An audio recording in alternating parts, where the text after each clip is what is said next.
Life insurance. What's your excuse for putting it off? Can't afford it? Too much hassle? Think your work coverage is enough? There's a lot of excuses for putting off life insurance, but one big reason why you shouldn't.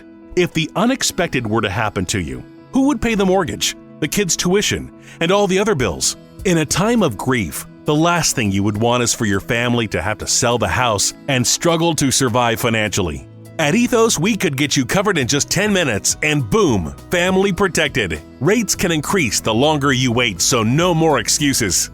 Take 10 minutes today and discover the modern way to get the life insurance coverage you need. Ethos, fast and easy online term life insurance. Up to $2 million in coverage with no medical exam. Some policies as low as $1 a day. Answer a few health questions and get your free quote at ethoslife.com/audio. That's ethoslife.com/audio.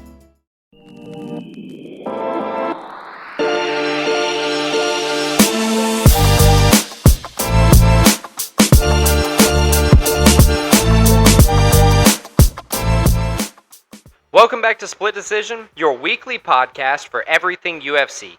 This week we'll be recapping UFC 291, giving you a preview for UFC Nashville, and more. So without further ado, let's jump in.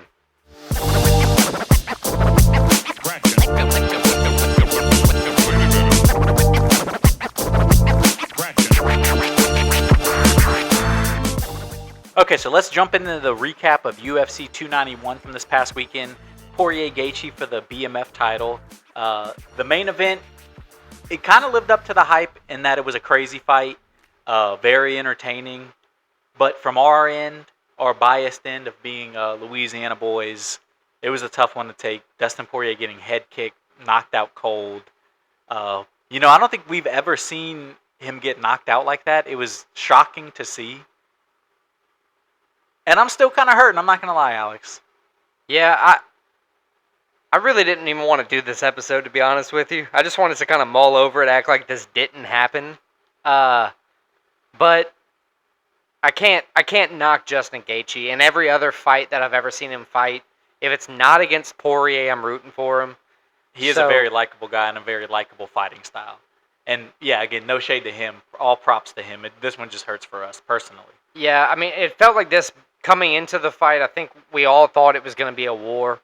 This was a little bit of a shorter war than we anticipated. I mean, what was it? A minute into the second round? Yeah, the head kick KO. To be technical, 58 seconds into the second round, headshot dead, as Leon Edwards would say, because it was same building, almost a year apart, very eerily similar. It was crazy. There was 3. So Roman Kopylov also did that earlier in the fight, but it got overshadowed because this is main event. Correct, but.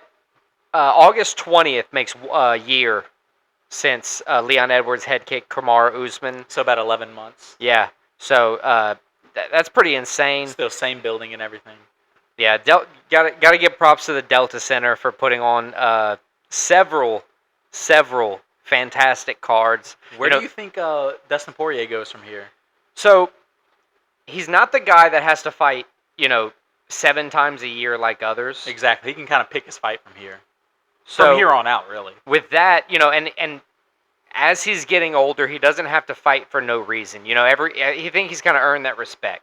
So, let's put it to a different angle. So, Gaethje's next fight is obviously going to be for the title. He has to fight Islam. He fights. Well, Islam's fighting Charles in October. The winner of He's that. He's fighting the winner of that, which I assume Islam's going to win. Charles Oliveira, but yeah, I think it's going to be Islam. Right. So that's why I'm assuming. Gaethje Islam, I mean that's well deserved. He deserves a title shot at this point. Right. So he probably just needs to wait it out until he gets a title shot. So you look at that. He's probably looking at 6 months to 8 months before he fights again. Right, and then you don't have Poirier fighting in that same timeline either. Yeah, they probably fight again at around the same time. Maybe even a card or two apart. A pay-per-view apart. So listen, if Gaethje doesn't win the belt, I think Poirier has to complete the trilogy against Gaethje to get a title shot. I wouldn't mind seeing it, but I just don't think at this point. I don't think he's going to get that. Now, that rematch. If Gaethje does win the belt, then obviously a trilogy almost has to happen. That is true. If he wins the belt, then he'll probably have to fight Islam again. Now, you can't count Oliveira out. Exactly. Right, And Oliveira's already beaten Gaethje. And Poirier. And Poirier. And He's beaten Islam everybody beat except him. for Islam. Right, so he lost the belt. We have to see. I've heard the weight cut was kind of hard for him, but he's kind of found his rhythm, like you said, in this weight class. So it kind of stands to reason, what's going to happen from there. But it always shows that this division is a killer 155 division. is stacked. And it's been the same top guys for a while now. Yeah, I mean, imagine having to walk in and just coincidentally weigh 155 and know that you potentially have to fight, at the worst, Beneil Dariush, Or Michael Chandler, Charles Oliveira, Justin Gaethje, Dustin Poirier, Islam Makhachev. Fuck it. Volk is going to come up and fight you. Yeah, there's nothing you can do to make it to the top 5 of this division at the current moment. No, it's a killer's row. But a tough break for Dustin. We'll see where he goes from here. And congrats to Gaethje for winning the BMF title. And our co-main event welcomed Alex Pereira to the light heavyweight division. Poatan. Jan Blachowicz versus Pereira. Really, we didn't really know what was going to happen here. It's a close fight.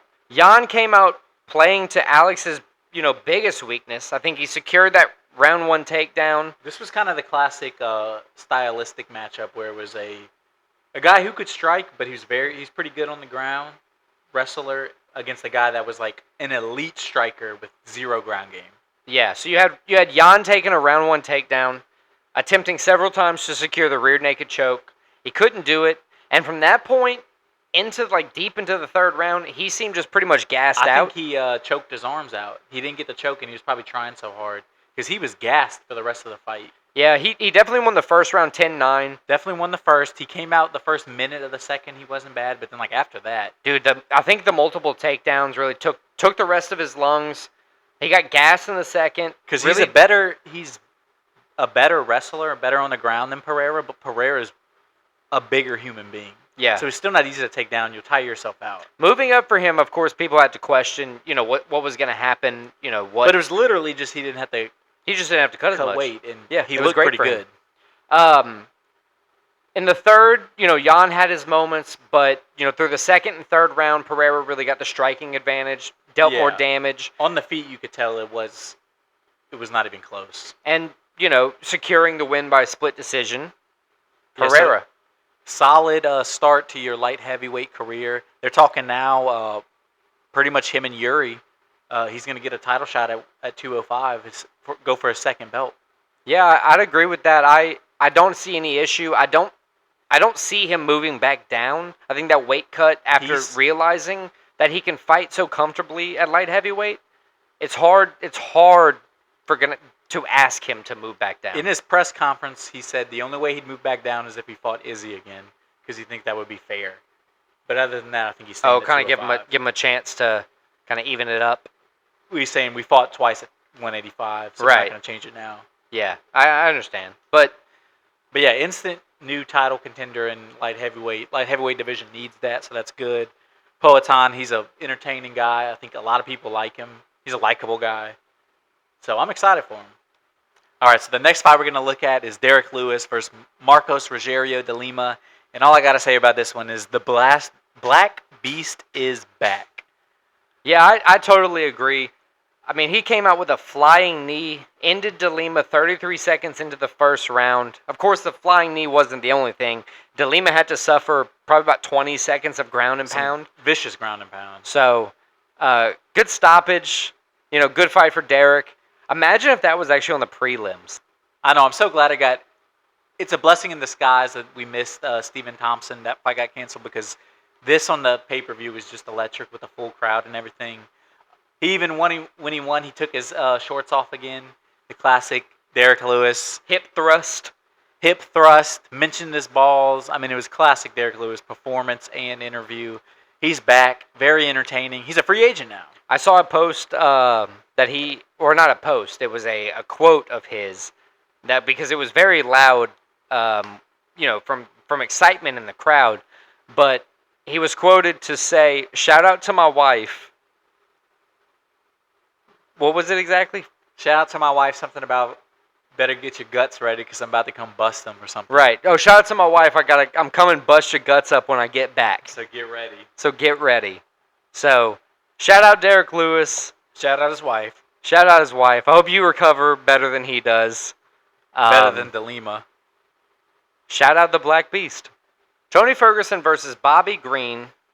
I think truly showed everybody that no matter how old Tony Ferguson gets, no matter how many shots he takes, he's always going to come back and put on a show at the very least. Yeah, he's game for a fight. While moving to 0-6, I think that's the most incredible 0-6 you could ever see out of any fighter. What's even crazier is he had a 12-fight winning streak before it. So he went 12-0, and now he's 0-6. So if you count up his last 18 fights, he's only 12-6. He's doing pretty good. It's kind of evening itself out that he's just a good fighter, not a legendary one. Honestly, I think it showed Green that it was a little bit more of a fight than he thought it was going to be coming in. I think Bobby Green had to work a little bit more for it. He wasn't just a complete punching bag. You know, he showed some things that, you know, kind of showed like excitement. You know, it showed that we want to still watch Tony fights. I think somehow. Tony won the first round and arguably was winning until he got eye poked pretty bad, and then after that he kind of lost momentum. A lot of people online are blaming that. I'm not blaming that, but it is something to think about. Listen, if the doctors don't say anything, the judges don't say anything. No, but remember the doctor stating there was he looked a little concerned and it was Tony, but I'm just saying like that might have had something to do with it. It changed the course of the fight, it seemed like. But credit to Bobby Green, he went out there, he performed, he did what he had to do to get the win. Yeah, Bobby Green got the submission with seconds left in round 3. And, you know, to Tony's credit, he said previously in his career he'd never tap. And true to Tony, he bucked until he went out. Yeah, I'm just glad it wasn't his arm snapping or his leg snapping. Instead, it was just him going out. Yeah, those are usually just brutal to watch. All right, so the next fight was the first fight on the main card of the pay-per-view.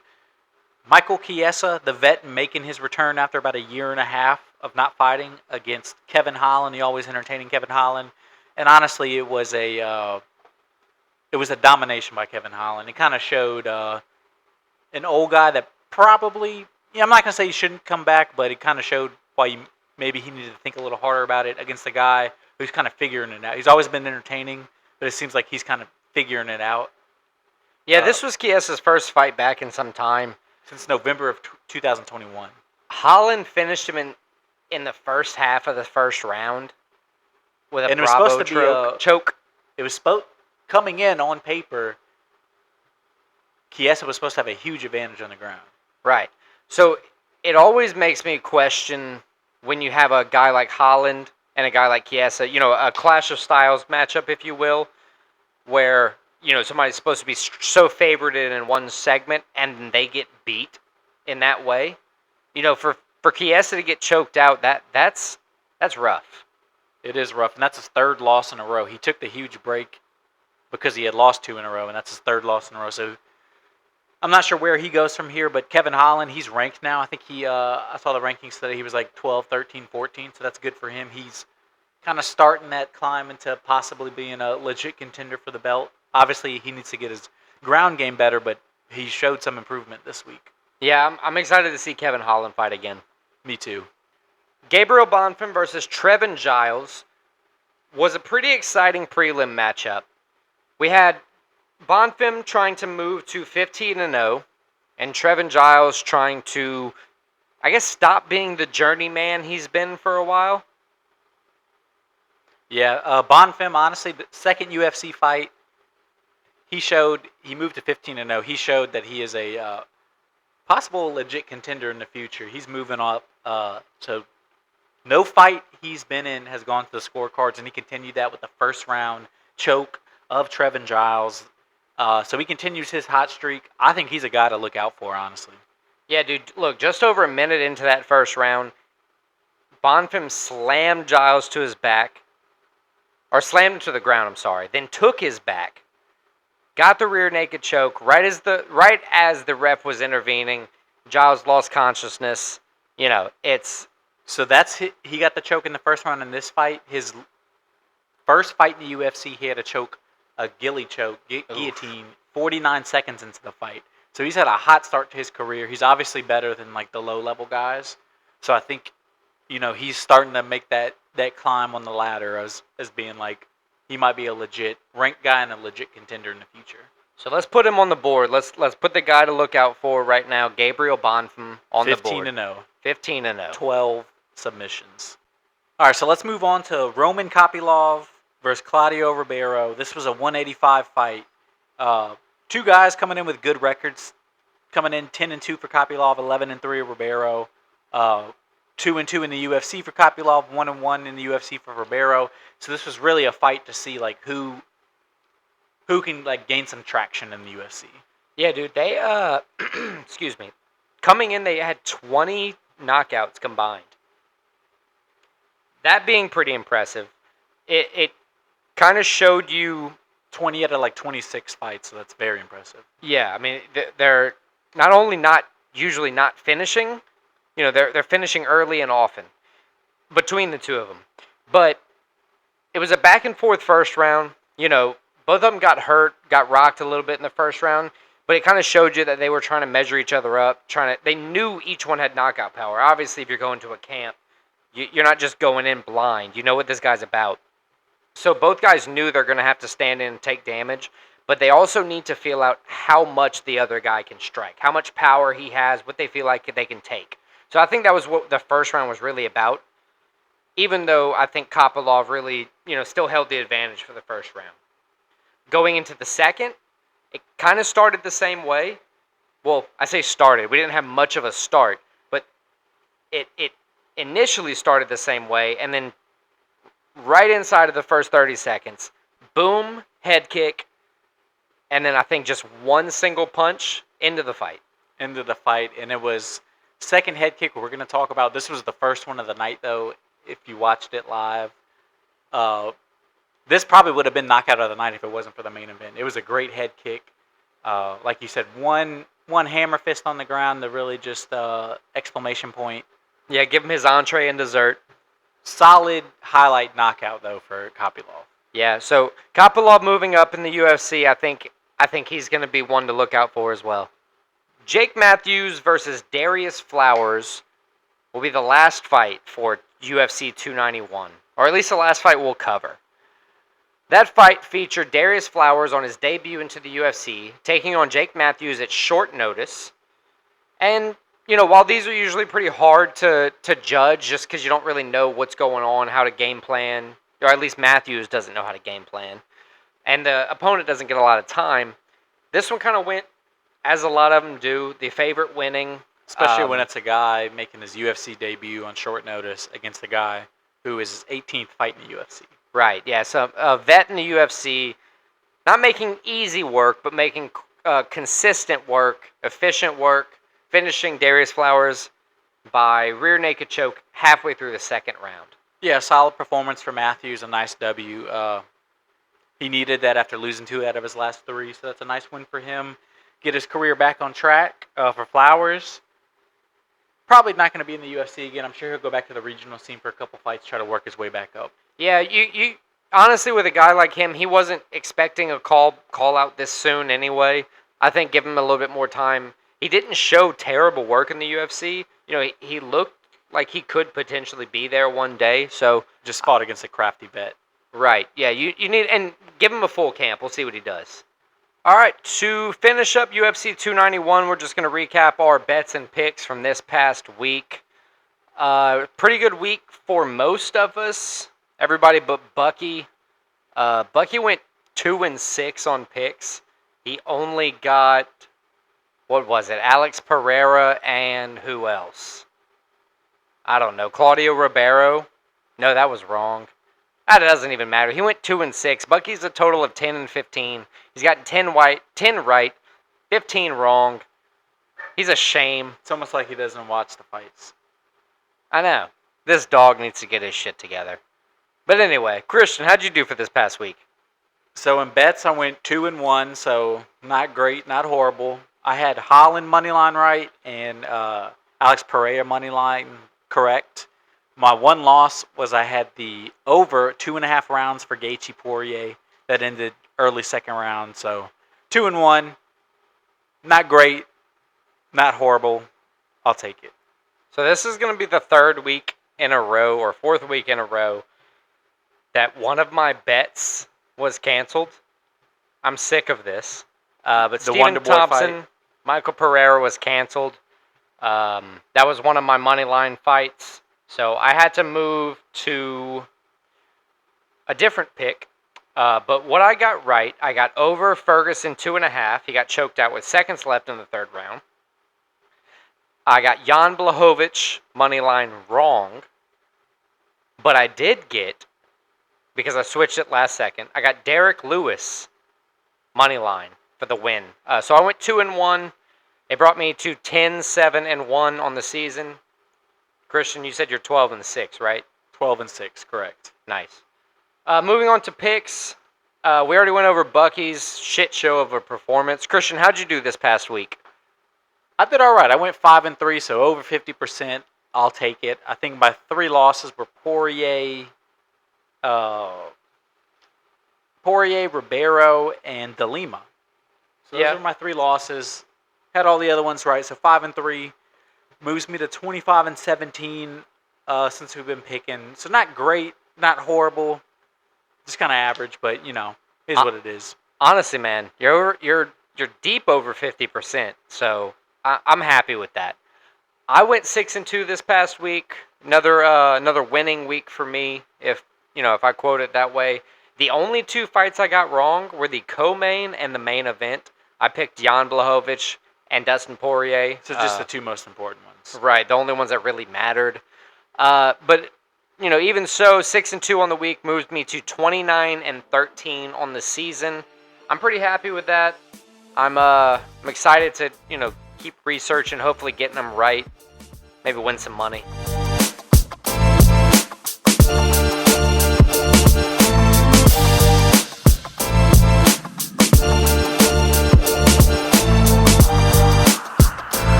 All right, so let's jump into our preview of this weekend's upcoming fight card, UFC Nashville.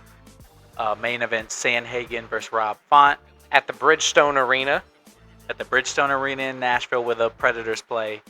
So we're going to just cover the main card for this fight card. It's 6 fights. And the first fight we're going to take a look at is Ignacio Bahamondes versus Ludovic Klein. This is at 155. Ignacio comes in with 3 straight wins, 3-1 in the UFC. He's never gotten finished. Versus Ludwig Klein, who comes in, he has 3 straight fights without a loss in the UFC. One of those being a draw, but he's 3-2-1 in the UFC after a tough start in the UFC. He's kind of turned it around a little bit, maybe trying to find something. 155, we always talk about.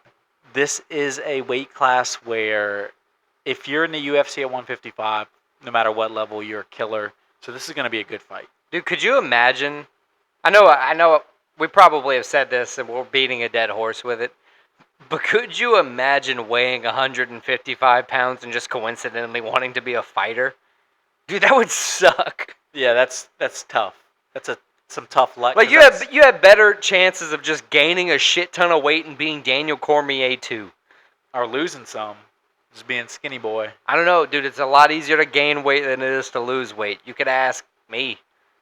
You can ask anybody. Maybe not fighting-wise, though. So anyway, so Bahamondes, I think he has a huge size advantage. He's like 6'1". 6'1" compared to 5'8". Klein's 5'8", and he's still bigger than me, which is nuts. I need to lose some weight again. Jesus. But look, Klein is going to be powerful at 155. That's one of the things. To cut 6'1" to 155, you're going to be kind of gaunt. You're going to be dehydrated. You're going to have to do some work to cut. Klein's going to be kind of, right in his full zone. I still think Ignacio is going to win, but I think because Klein's going to have that power, kind of leading into my first bet of the night, I'm taking the over on this fight because I think the difference in the size is actually going to play to Klein's advantage for a while only. Yeah, see, I got Bahamondes. I got him winning the fight. I'm not sure if it's going to go the distance. I do know Klein. His nickname is Mr. Highlight. He was a big knockout and submission guy, before he got to the UFC. Since he's gotten there, he's kind of been a decision fighter. So that's not a bad bet to go with. I haven't been able to stop thinking of this, with previewing recapping last week, previewing this week. We go from Justin Gaethje, the highlight, consistently knocking people out, doing whatever it takes in wars, to a Mr. Highlight. I don't know. He almost needs to give up that nickname if he's in the same ring, in the same weight class as Gaethje.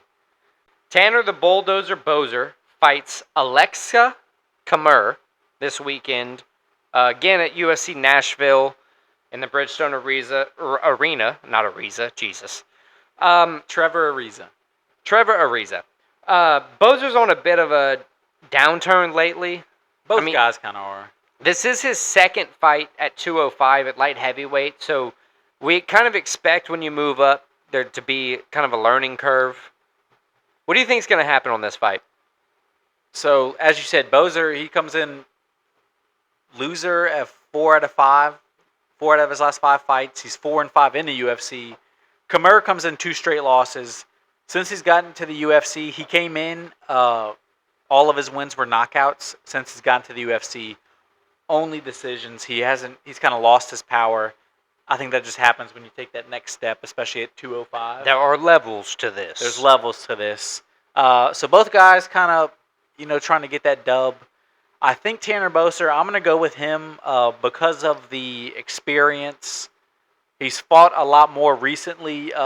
Kamur, this is his first fight since June of 2021, so it's been over 2 years. I need to start paying attention to what fighters do after taking extended absences, because Chiesa hadn't fought in a while. He lost first round. I think it's mixed, but especially if they're older, I don't know if it's the best, usually the best outcome. That's something I probably should take a look at. I have Tanner Boser here. What do you have? I have Boser, as I said, and I'm also taking Boser moneyline as my first bet at -170. I just think both guys coming off losses, the experience is going to be the difference in this. Dude, I got to find a way to come up on these bets with you. All right, so the next fight we're taking a look at is Diego Lopez versus Gavin, the Governor Tucker. I hate that nickname. At least how it's spelled. Yeah, not the best. GUV'_NOR. Lopez, this is his second UFC fight. He lost his first one on short notice by unanimous decision, so he's 0-1 in the UFC. He's taking on Gavin Tucker, who's 4-2 in the UFC, but he hasn't fought since March of 2021, where he got knocked out in 22 seconds by Dan Ige, who's a very solid fighter, but he's obviously taken his time since that knockout to try to come back well. Who do you have? How do you think this fight goes? So with both fighters coming off a loss, specifically a 22-second knockout, I understand taking a little bit of time to come back. 2 years, 2+ years is a lot, though. Yeah, I mean, I've never been knocked out. I don't want to be knocked out, but I couldn't imagine having to come back from that. But anyway, both guys coming off a loss. Like you said, Lopez's loss was a short notice fight, but he did impress, fighting the Russian. And that was in May of this year. Right. Not that long ago. I think the way this fight goes is Diego Lopez, regardless of his bad tattoos, hairstyle, etc., I think he's going to surprise here. Well, not surprise. He is technically the favorite. I think he's just going to win. I have him for my pick, Diego Lopez. See, I have Tucker winning. I think the experience, again, plays a factor in this fight. I have Tucker, and I also have Tucker as my second bet of the night, money line at +120. So slight underdog so you can get some good value if he does win. So again, Tucker as my pick, Tucker money line +120 as my second bet. For our next fight, we have Dustin Jacoby at light heavyweight versus Kennedy Nzechukwu. Apologies if I got that wrong. So Jacoby's trying not to lose his third in the row here. He did have an impressive 7-fight unbeaten streak. So that was like 6 wins, 1 draw. Yeah, to start his UFC career, so that was great. And then he's just kind of fallen off since then. 2 decision losses, though, so, I mean, he hasn't got knocked out or anything. But I'm going to say it again. Nzechukwu is on a 3-fight win streak. All finishes. He's looking way more poised as of late. But still, My second bet of the night and my pick is going to be Dustin Jacoby as my pick and Dustin Jacoby money line as my bet. What you got going on here? So Kennedy, he's won 3 in a row, 6-3 in the UFC. Jacoby, 6-2-1 in the UFC, lost 2 in a row. So similar records, but kind of going in different directions as of late, it looks like. I'm going to stick with that. I'm taking Kennedy as my pick. I'm also using my third bet of the night here, but I'm going to go the under 2.5 rounds at plus 105. I think Kennedy gets his 4th finish in a row in this fight, and I think he gets it in the first or second round. All right, so we're fighting here. All right, so the co-main event of the evening, Jessica Andrade versus Tatiana Suarez. Suarez comes in 9-0. This is her second fight, the first one in February since a 3.5-year layoff. She had I believe it was a knee injury. She's vicious on the ground. Can also KO you. But she comes in 6-0 in the UFC. She's taking on Jessica Andrade, who's lost 2 in a row. This is her 4th fight this year, Jessica Andrade. She fought last in May, which was a loss, February, which was a loss, but she did win in January of this year with a win, obviously. 15-9 in the UFC, so her career mostly good, but she has kind of been up and down. I have Suarez winning this fight. I think she is a serious contender for the belt. I have Suarez winning the fight. What about you? Yeah, Suarez coming in with a perfect 9-0. And Andrade on a losing streak of her own. You know, not in her most recent fight, but like, you know, overall in her past 4, she's lost 2 in a row. She's fighting again out of strawweight, Suarez. You know, so that's good to see her come back down. I think she's gonna win the fight. My third bet of the night on this one is actually the over. So I have Tatiana Suarez and Jessica Andrade over 2.5 rounds as my third bet of the night. I did pick Tatiana Suarez as my pick. While I do think she's going to win, I don't think it's going to be like the manhandling type of situation that the odds are representing on all the sports books. See, I think it will be. I think she finishes her. I think she probably chokes her out. But I guess we'll see. All right, and to kick off our main event for UFC Nashville, we have Corey the Sandman Sandhagen versus Rob Font. Now, normally Corey Sandhagen and Rob Font both fight in bantamweight. This is going to be a catch weight because it's 2 weeks short notice. So Font's not able to get a whole camp in. So 140 is their catch weight, agreed upon weight. Yeah, not too big. It just helps Font not have to dehydrate so much, with Sandhagen getting a whole camp in. Now, Font was initially supposed to fight 2 weeks from now. That'll be about August 19th or August 12th. I can't remember which. I think it's August 12th. His opponent dropped out, though. Right, but Song Yadong, I believe. Song Yadong dropped out. Great name. Who Corey Sandhagen beat recently. So, with this 2 week notice fight, catch weight, it's going to be great. Sandhagen, I think, will fight anytime, anywhere. Font's looking to take that bait, if you will. Pretty heavy odds for Sandhagen. It's a big chance for Font, though, because if he wins, he's a top 5 fighter in the division again. Sandhagen, though, is a killer. His last fight, he absolutely dominated Cheeto. Somehow a judge gave Cheeto one of the judges gave him the fight, so it's a split decision. But he pretty much dominated Cheeto. Yeah, it was a good outing by Sandhagen. He's been dominant in recent times. He's looked good. He's super, super skilled. He's had crazy knockouts before. Rob Font's very, very tough, and he's a good fighter, but I think there's levels to this, and I think Corey Sandhagen's just a level above Rob Font. I think Sandhagen wins the fight. That's my pick, and I think it's probably by like a 3rd or 4th round KO. I agree. I think Corey Sandhagen wins the fight. I don't really want a place where I think it's going to be. I think he's going to knock him out easy enough.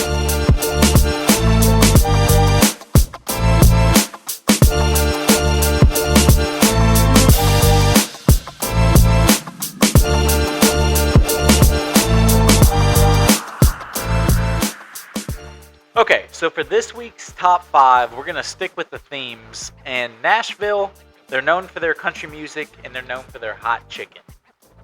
So a town of, we can attest personally to a lot of fried chicken in general. So our top 5 this week is going to be top 5 chickens. Top 5 chickens. Top 5 chickens. I had my honeymoon in Nashville. That was a pretty fun experience. Bachelor party. Yeah, not bad. I'm sorry. Bachelor party, not honeymoon. That'd have been a weird honeymoon with 4 dudes. It would have been weird. But yeah, so we're going to go very general with this.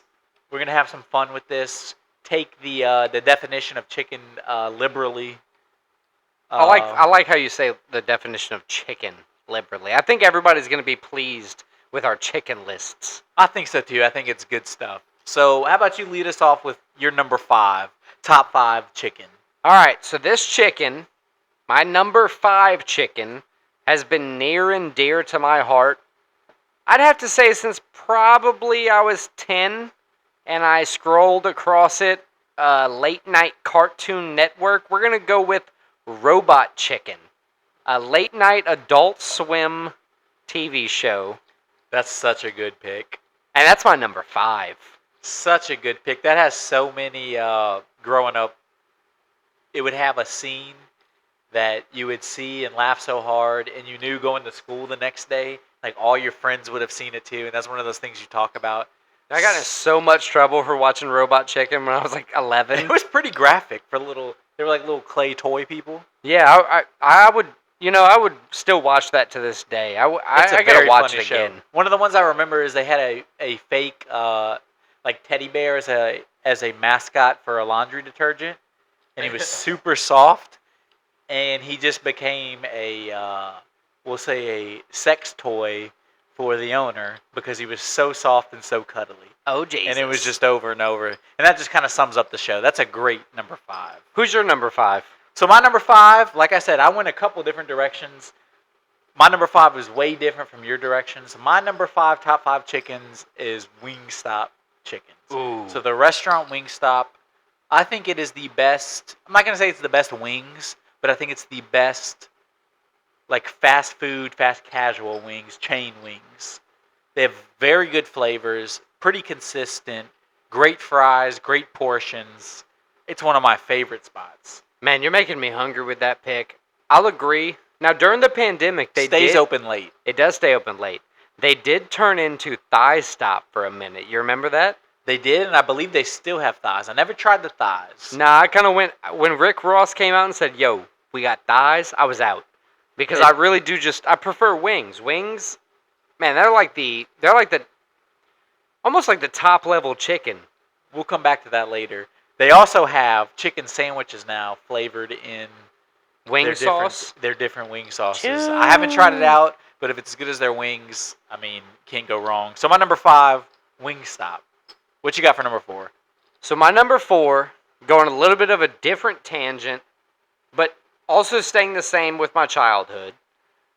I'm going with Torchic. That's going to be a chicken-type Pokemon from the Pokemon Sapphire and Emerald, Nerd, and Ruby game series. Once again, that's another thing from my childhood. I think I was 8 or 9 when I got my Pokemon Sapphire game. I remember playing it on my Game Boy. And also, after looking it up, Torchic, Combuskin, and Blaziken, that's the 3 evolutions in the tree, they are the only 3 chicken-type Pokemon. That's weirdly surprising. Fun fact. Fun fact for me. There you have it. Groundbreaking news from Alex King. That's a Fire-type Pokemon. It's a starter. Helped me win, a couple Elite Four challenges as a child. All right, so moving on. So what's your number 4? My number 4 is also a cartoon character. Oh, so you're talking shit, but you can't take it. But it is a way better, way more iconic cartoon character. Eating my number words. 4, Foghorn Leghorn. God damn it. The ultimate Looney Tune. I believe he was a Looney Tune. He was a Looney Tune, you're right. I say. I mean, he is... Worst accent possible. Worst accent, but great character. I don't think you can beat him. I have one. It'll come later, but I have one that could beat him. I don't think you could. He's my number 4. He's iconic. One of the original... I don't think he was an original Looney Tune, but he was one of the... In their heyday, like their prime. Who did he interact with most? Do you remember? Whoever's on the farm. I don't even know. Yeah, that was such an old show. I He remember. took the scenes and commanded it so much, I don't even know. Yeah, he kind of washes everybody His out. presence was so heavy. I like that. So your number 4 is Foghorn Leghorn. And a great name. Yeah, Foghorn Leghorn. An iconic name. Who you got for number 3?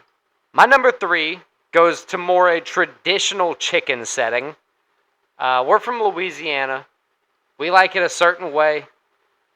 Fried chicken is Fried my number chicken 3. is a solid pick. Solid pick. Listen, whether you get it from a restaurant, fast food, home kitchen, it doesn't matter.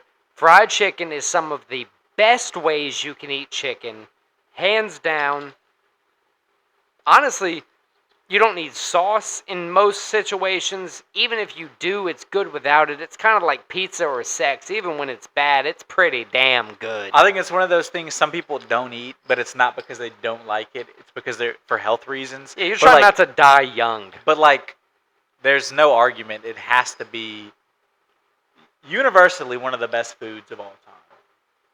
And we're not talking boneless. We're talking good bone-in fried chicken. Either way, fried chicken. You just said fried chicken, so all right, fair enough. So my number 3, I also went a food dish. This one is near and dear to my heart. I think everybody loves some like drunk Chinese food, high Chinese food, just Chinese food in general, leftover Chinese food, very popular. My number 3 is sesame chicken, the ultimate Chinese chicken. It's sweet, it's savory, it's good. I don't think you can beat it. Honestly, it may be, if I had one last meal, it's in consideration. Okay, that's fair. I have a couple questions. So number 1, what's the difference in sesame chicken and Kung Pao chicken? It's just a different sauce. Sesame chicken's more closely related to General Tso's chicken. General Tso's chicken is a little spicier than sesame chicken. Okay, cool. So given that, I agree. I like all of the above, but sesame chicken is a good kind of mild order for any time. I agree with that. It's like the main dish if you go to any like fast food Chinese place or like quick. You go to Royal Panda, you go to a Fast Food Express. They're gonna have sesame chicken, and it's gonna probably be good. Cool. I like sesame chicken. What you got for number 2? So my number 2 is the one that I believe could trump your Foghorn Leghorn. My number 2 is going to be probably the best fictional chickens of all time, Shaggy and Scooby. See, this is where we got to draw a line. Now, I know this is You got to like... make the case for them being chickens. Now, they are the most cowardice chicken-like characters of all time, in my opinion. What I want to know is chickens typically are pretty aggressive and not really cowardly. Why is chicken associated with being scared? I really don't know. I was doing some research last night. A lot of chickens are mean. Chickens are very aggressive, actually. If you go into their territory, they're very, very... If you play Zelda and you hit, in any of their games, if you hit chickens like 3 times, then they all just attack you. I like how that's where you get your experience from chickens from. It is. Honestly, it was a toss-up for me with them and Courage the Cowardly Dog, because his name was Courage, but his act was cowardly, pretty much pretentiously. But that show kind of scared me as a child. So the elements of the show just kind of freaked me out. So I just decided to go with Shaggy and Scooby. 50 years, canonically, of being cowards, a.k.a. chickens. I say Shaggy and Scooby are my number 2. What's your number 2? My number 2 is... So this is a mascot. It's also a form of chicken, probably the most badass form of chicken. My number 2 is Gamecocks. Gamecocks in general. So it's the University of South Carolina's mascot, SEC team. SEC means you're in the best conference. That means you're one of the best teams. Fair. I.e., Gamecocks is a great mascot. Also, a gamecock is the most badass kind of chicken. They fight to the death usually. They have razor spurs on their feet. That's the one with the metal talons? Yeah, they're aggressive, they're mean. Okay. They're made to fight. So gamecocks, they're badass. The most badass form of chicken you could have. Nice. I enjoy that. Who do you have as your number 1 top 5 chicken? My number 1 chicken And this is one I've sampled myself. I believe you sampled as well with me while we were in Nashville. My number one chicken is going to be Nashville hot chicken. And not to be confused with, quote, Nashville hot chicken. I'm talking about Nashville hot chicken you can get in Nashville.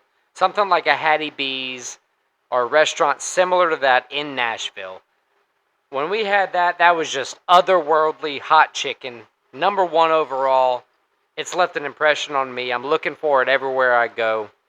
I can't find anything similar. Hattie B's or Nashville hot chicken. Yeah, it's similar if you go somewhere outside of Louisiana and try to get Cajun food. Yeah, it's unrecreatable. It's just not the same. Yeah, you can Unless you're in Nashville. You can or do something surrounding areas. something in the same ballpark, but you can't do the same thing. It's just not possible. That's a good pick. I love hot chicken. My number one isn't far off from that. My number one is a little bit more general. My number one is chicken wings. I think it's probably the best food, hands down. Boneless or bone-in, I prefer bone-in. You can get any kind of sauce you want. You can get super spicy, you can get savory, you can get sweet. You can get sweet and savory. You can get dry rubs. You can dip it in ranch. You can dip it in blue cheese. You can go naked. Wings are just so versatile. They're so good. I honestly don't think there's a food that beats chicken wings. Man, chicken wings are honestly some of the best food on the planet. I can't really argue with you there. I look for chicken wings almost everywhere I go. I could eat chicken wings almost every meal. And earlier I said sesame chicken was in the running for like if I had a last meal. It's only in the running because chicken wings would definitely be the pick. What Some about kind of sesame chicken wings? Sesame chicken wings would be it. That would be the death meal, right? That would be the death meal. Nice. So there's our top 5 chickens. We took it very liberally, all over the place, very broad.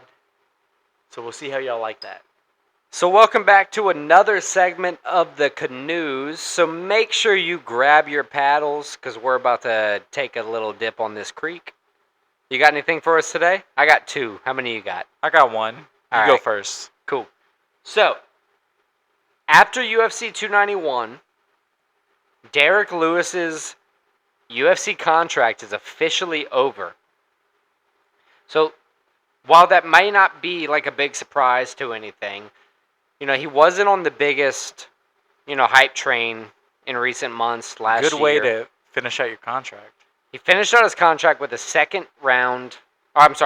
round 33-second TKO, starting off with a flying knee.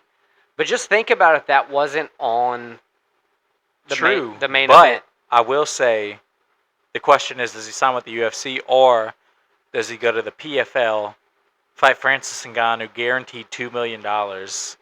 Financially, that seems like the better decision. So we'll see what he does. I would like to see him back in the UFC, but I also would like to see him fight Francis Ngannou again. They fought once, and it was maybe the most boring fight of all time. Nobody did anything, and Derek Lewis won by decision. So maybe he's in for a PFL payday rematch. Yeah, so I was looking online after finding out that it was his last, fight on the contract. Chael Sonnen said he personally sent a message to Dana White asking for him to renew his contract. Chael Sonnen's a joke, though. He is, but I agree. I mean, I agree, but they're not paying him $2 million, but the PFL could pay him. He's not, but with the hometown fighter, fighting somewhere close like Houston, he brings a lot of reach to the sport for the South. I don't think Dana should just give up on him quite yet, especially with a 33-second knockout in round 1. I would like to see him in the UFC, but I definitely would not blame him, and I think he should go fight Francis Ngannou PFL. But anyway, so we move on. I have, did you watch the boxing fight this weekend? Terrence Bud Crawford, Earl Spence Jr.? It actually happened in the middle of the main card of UFC 291. So typically I wouldn't watch it live just because I don't want to pay for it. But I'd go back and rewatch the highlights. Dude, with the Poirier loss, I was so down in the dirt on Sunday. I didn't even want to get on social media. I didn't look up that fight at all. What happened? That's understandable. This fight actually helped me process Poirier's loss a little bit more. Kind of made me forget. Anyway, Terrence Bud Crawford Earl Spence Jr., both guys undefeated. The biggest boxing match in a very long time.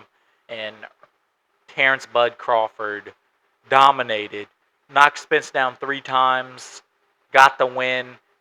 Undisputed champ now. He's the first guy to have 2 divisions undisputed champ. Terrence Bud Crawford, probably the best boxer of this generation. So it was a great fight, great win. He really put himself on the all-time great map this weekend. Really a fun thing to watch if you're a fight fan, if you're a striking fan. It was a thing of beauty. Yeah, I always like watching the boxing bouts. A lot of them seem to be, high names, not high dollar fights. You got one with the Paul and Diaz coming up. This was real boxing. This was two of the best boxers in the world fighting. This wasn't a gimmick like Paul Diaz. Well, I didn't want to say gimmick, but if you're talking about Ngannou's fight promotion company, I'm not. I'm talking about fighting for belts, the best of the best. All right, fair enough. What do you got for the last news of the weekend? All right, so this is a bit of a somber tale. So there was a French daredevil. Is this the building climber? Yeah, this is a building climber. Oh, no, I saw this. His name was Remy Enigma. He fell to his death from a Hong Kong skyscraper. What was he, like 56 stories up or something? Yeah, it was a travesty. Listen, for a French, like I said, a French daredevil, most people figured he would suffer a fate like this. Yeah, it's one of those things. It's sad, but it's not surprising, and you kind of... What I didn't, honestly... You kind of get what, it's part of the job. What I didn't think was the SAG-AFTRA strike was going to, take this the wrong way and think they were actually filming the Daredevil in French. So I think they might have actually killed this man. And so with that somber tale, that wraps up the news. R.I.P. And we're going to jump right into the Who Would Wins. The best segment of the week. So, to go a little bit out of order, but to also play into the theme of the week, we're going to go Foghorn Leghorn versus Ernie the Giant Chicken. Who do you think would win in that fight? So Foghorn Leghorn from Looney Tunes versus Ernie the Giant Chicken. He's the fighting chicken from Family Guy. We've seen Ernie fight, but he's fighting a fat, out-of-shape loser in Peter Griffin. And it's pretty even. Foghorn Leghorn, he's a leader of whatever farm he lives on. He's definitely like the alpha in the group. Ernie the chicken looks like he hates his life. His life isn't going the way he thought it would. Foghorn Leghorn, fully confident. It looks like his life has turned out exactly how he thought he would. I think if they fought just based sheer on confidence, they're about the same size, I feel like. I think Foghorn Leghorn kicks Ernie the chicken's dumb yellow ass. Okay, fair enough. Listen, I just want to know one thing. Does Foghorn Leghorn's accent hold up over time? Yeah, because you don't know what color he is, so it works. Okay, fair enough.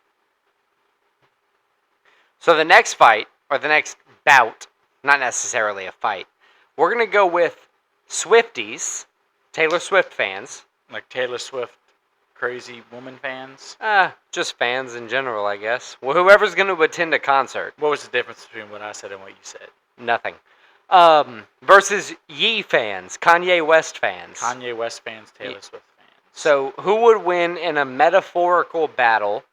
Now, you can set that stage really however you want. I'm thinking they're fighting in one of the stadiums they both perform at. So let's say... Bridgestone Arena, if you will. Let's say Bridgestone Arena. In Nashville. I think surely based on numbers, Kanye fans have dwindled over time as his pro-Nazi sympathies have been revealed. Taylor Swift is only gaining fans at this point. I'm not a big fan, but you got to respect. I'm not going to fight for Ye. Exactly. There's a lot of people that will not fight for Ye. There's a lot of Taylor Swift fans. It's growing. You got to respect her game. I think based sheer on numbers, even though the Ye fans probably man for man, person for person would probably win, based on numbers, it's Swifties. Fair enough. So from our last fight, we have Afro Man's Crazy Rap. So that'll be like... the song? The song, right. versus Jason Aldean's Try That in a Small Town. So we're going to go kind of you setting the stage again, but I was feeling, obviously it's a Nashville vibe, but it's also like which one offends more is the fight. Well, I'm going to think of it as which is a better song that I like. One song is fun and joyful. You're talking about crazy rap, yeah? One song is depressing, way too serious, and if you read between the lines, sounds kind of racist, yeah? Sounds kind of racist. You know who he's talking about, but he's not saying it. Right. One song, literally musically, it's just fun. The Afro Man is fun, and it's better than Jason Aldean's plain-ass country pop song. So I'm going Afro Man. I think it's a pretty easy. I think any reasonable person that can take a step back and look at it from outside view is picking Afro Man. Right. So for all these who would wins, just let us know in the comments who you think would win with each, and we'll go from there. Thank you for listening to episode 7 of Split Decision. Check us out next week when we recap UFC Nashville and take a look ahead to UFC Vegas 78, Vicente Luque, Rafael dos Anjos. The Windy City nickname for Chicago was not due to its weather, but originated from its politicians' long-windedness, like mine, but during the 19th century World's Fair.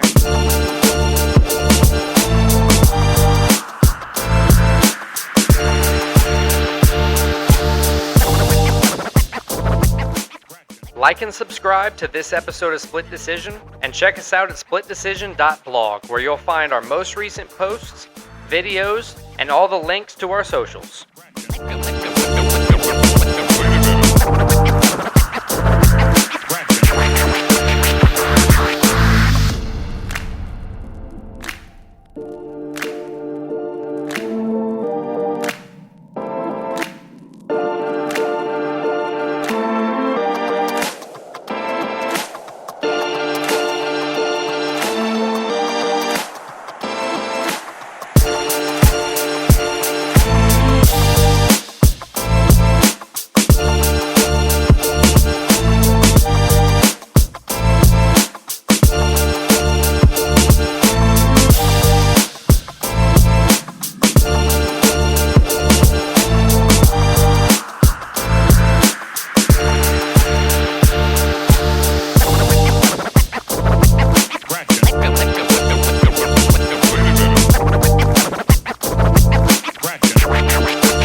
Life insurance.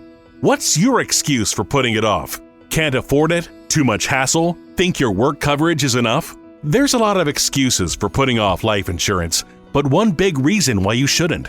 If the unexpected were to happen to you, who would pay the mortgage, the kids' tuition, and all the other bills? In a time of grief, the last thing you would want is for your family to have to sell the house and struggle to survive financially. At Ethos, we could get you covered in just 10 minutes and boom, family protected. Rates can increase the longer you wait, so no more excuses. Take 10 minutes today and discover the modern way to get the life insurance coverage you need. Ethos, fast and easy online term life insurance. Up to $2 million in coverage with no medical exam. Some policies as low as $1 a day. Answer a few health questions and get your free quote at ethoslife.com/audio. That's ethoslife.com/audio.